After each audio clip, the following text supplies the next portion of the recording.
Ny 30 aogositra hatramin'ny 17 volana septambra ho izao avy izao no anatanterahana ilay hetsika ara-toekarena sy ara-kolontsaina foire économique festival Sorony Cacao izay tanterahana ao Ambanja ao. Maro moa ny fandaharam-potoana ao anatin'ity hetsika lehibe ity, mazava ho azy zany fa sehatra maro no ezahana omendanja ao anatin'ity fotoana ity.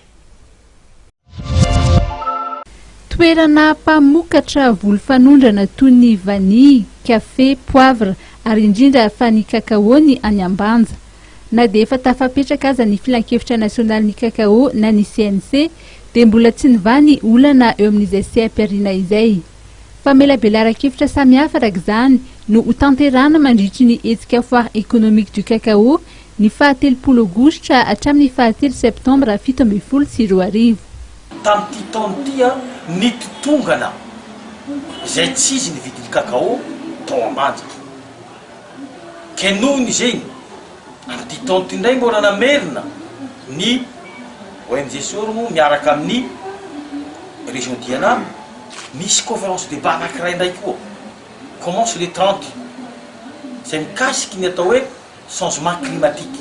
Ny 31 eo dia mikasika ny atao hoe marché équitable.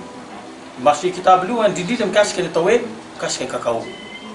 Satria noho ny fisidinana izay vidin'ny cacao izay no ezahina indray averina indrindrandrindra fa ny motivena zay mpamboly mba hiditra anaty coopérative. Tiany mamarana azy mikasika ny filière lavany. Satria ao Ambanja zao lasaka efa parmi faritra mpamokotra lavany be indrindra eto Madagasikara. Ary tsara azy tamin'ity taona ity par rapport à faritra sasany. Ho an'ny faritra Diana dia vendohan-draharaha ny fametrahana paikady ahafahana manana tarehimarika marina mikasika ny vokatra cacao. Vinavinaina fa manodidina ny 3,000 taonina hatramin'ny réal taonina isa taona eo izany. Ankoatra ny toe-karena dia misy ihany koa ny hetsika ara-kolontsaina amin'ny maha festival Sorony azy. Isy ny carnaval, ny semi-marathon Ambanja, ny course pousse-pousse ary ireo fanentanana sy fampisehoana iarahana amin'ireo mpanakanto ao an-toerana sy ireo mpanakanto fanta-daza eto amintsika.